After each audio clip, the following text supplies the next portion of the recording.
right, you entered a plea of guilty on May 23rd. According to your plea bargain agreement, punishment is to be assessed at a cap of 7 years in the prison. There's a $1,500 fine, and the state is silent on your application. Have both parties had a chance to review the PSI report? We have, Judge. Any objections to the PSI report from either side? No, Judge. Okay, pause here. This is a plea bargain case, so Ethan already pleaded guilty. But notice the phrasing. The punishment is capped at 7 years. That means the judge still has discretion, so the stakes still high. One wrong word, and this could go sideways fast. All right. State, you are silent. Defense, do you have any witnesses? Yes, Judge. I would like to call Tony Rosales. All right. If they'll come forward, please. All right, could you raise your right hand for me, please? Do you solemnly swear affirm the testimony you give will be the truth and nothing but the truth, so help you God? I do. All right, you can lower your hand, state your name for the record. Antonio Rosales. All right. And Judge, if I could, I guess kind of give you some backstory, and I'm sure Megan will let me know if I missed any facts. So this incident took place in 2022. My client was a driver of a car. There were several other young men in the car with him with this incident who participated in this. Subsequent to that incident, my client had been, I guess, arrested, and then Mike Beliveau had represented him. That charge had been dismissed. Okay. Since that time, Ethan he got a job. He became a licensed security guard, passed his level 3, and I think had turned his life around from this incident. And then. Did you catch that twist? Ethan became a licensed security guard, passed background checks, carried a firearm, all while an old charge was quietly resurfacing. Imagine thinking you have escaped your past, only to have it knock on your door in full uniform. This charge came back up, and that's what brings us here today. So I can be sure. So let's break this down. Ethan Isnet being charged with capital murder, but 2 of the guys who were in the car with him are. That's a massive difference. Yet, because he was there, he's now looped into a separate but serious charge, deadly conduct. Guilt by association is very real in courtrooms like this. he became a licensed security guard, then this charge popped up. Yes, then this subsequent charge, yes. So he had passed all his levels. He was licensed to carry a firearm as a security guard. He had passed all the testing, all the background checks. And then I guess the case got refiled as the deadly conduct. At least 2 of the other juveniles in the car with him, I think subsequently have been arrested and charged with capital murder. Okay, which is why he's here as a co-defendant on the deadly conduct charge.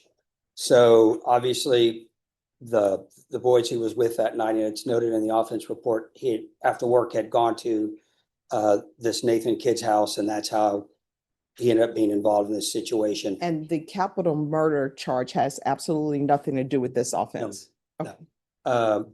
So I guess what I just wanted to point out to the court is, since his incident in 2022, Ethan has turned his life around, has a good, productive job. He's still working as a security guard, not carrying a firearm, but just a lower level of security guard. And the reason I wanted his dad up here is to speak to a couple things. First of all, about the changes in Ethan since then, and also about the job opportunities he's got. So may I proceed? Yes. So Tony, I know you and I have had several conversations about Ethan and what happened that night.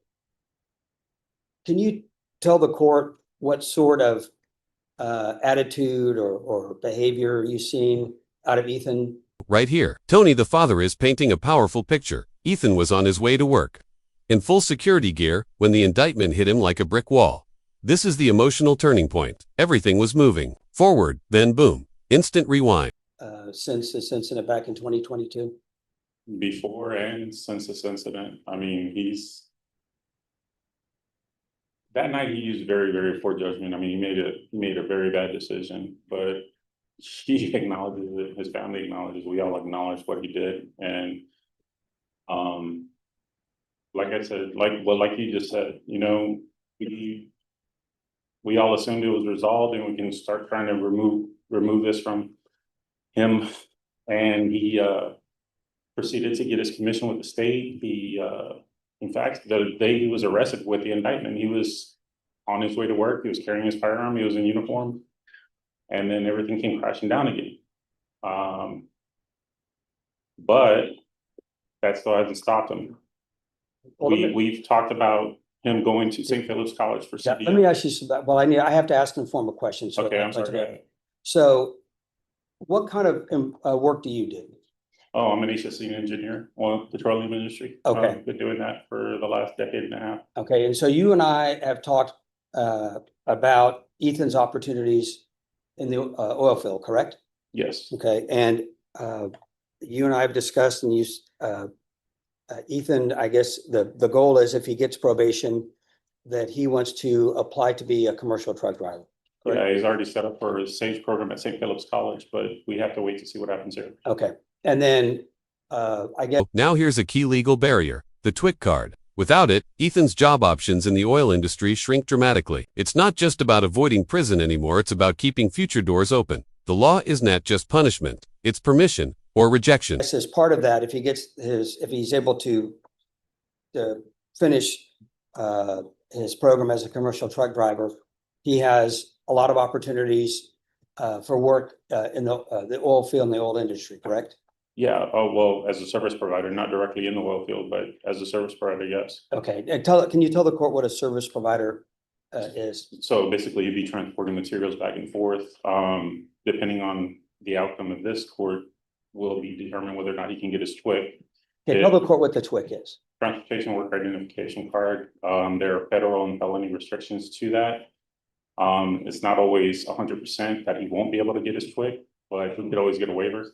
The thing is it will limit his opportunities to be able to get a TWIC card if he doesn't get a waiver approved. But that means he can still work with a CDL. He just won't have as much opportunities for advancement as he normally would.